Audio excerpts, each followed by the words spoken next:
Douwe Chaversdery était professeur à l'Université de Liège dès 1868. Et alors il a réalisé des travaux de recherche dans le domaine des machines à vapeur, des travaux de recherche expérimentale. Ces travaux ont permis de mieux comprendre le fonctionnement des machines à vapeur, également en améliorer les performances. Depuis une dizaine d'années, à l'Université de Liège, au laboratoire de thermodynamique, on s'intéresse à nouveau aux machines à vapeur. La machine à vapeur est un moteur à combustion externe et c'est ce qui explique en grande partie le regain d'intérêt pour cette technologie aujourd'hui, parce que c'est un moteur qui va permettre de valoriser une vaste gamme de sources d'énergie, par exemple des rejets de chaleur en industrie, des rejets de chaleur hors de moteurs à combustion interne, mais aussi toute une série de sources d'énergie renouvelables comme la chaleur produite par des collecteurs solaires, la chaleur issue de la terre, donc la géothermie, ou même la chaleur produite par la combustion de la biomasse.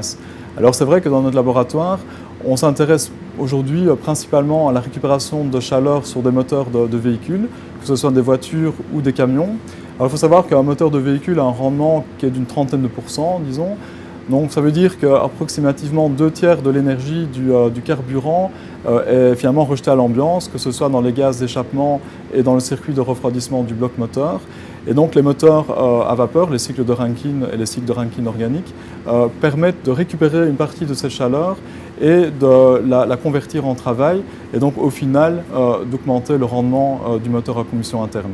Et donc aujourd'hui, de nombreux constructeurs automobiles et des constructeurs de camions s'intéressent au développement de cette technologie, et donc on les aide à concevoir des composants et des systèmes globaux qui soient performants. Cette collaboration avec l'industrie offre un input technologique assez fort à notre laboratoire, ce qui permet de rester proche de la réalité industrielle, et je pense qu'on en fait largement bénéficier nos étudiants.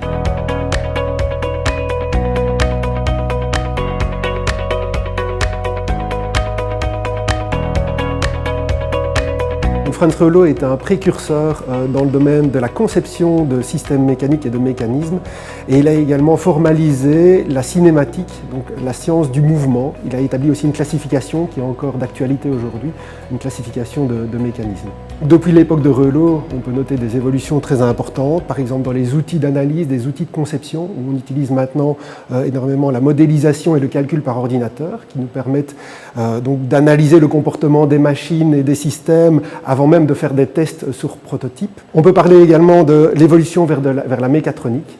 Donc il faut savoir que maintenant les machines intègrent énormément d'électronique avec des capteurs, des systèmes de contrôle, des actionneurs, ce qui les dote d'une capacité d'autonomie et d'adaptation beaucoup plus importante. Donc ici vous voyez l'exemple d'un robot collaboratif. Donc c'est un robot qui a été conçu pour travailler en collaboration directe avec les opérateurs, c'est-à-dire que l'opérateur interagit mécaniquement avec le robot au niveau de sa programmation et au niveau de la tâche qu'il réalise. Donc ça permet des interfaces homme-machine beaucoup plus intuitives et interactives. Un deuxième exemple concerne la programmation de robots par démonstration. C'est-à-dire que plutôt que d'utiliser un langage de programmation de robot ou une console de programmation de robot, on va directement enregistrer les mouvements de l'opérateur et on va demander au robot de reproduire ces mouvements.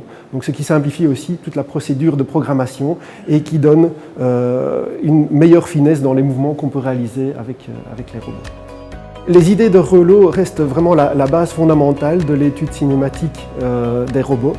Donc on utilise toujours ces concepts et ces classifications comme base pour les modèles que l'on va développer. Donc finalement, sans les travaux de Reuleaux, on aurait eu des difficultés à modéliser, à développer les outils de calcul par ordinateur que l'on connaît aujourd'hui pour les applications robotisées.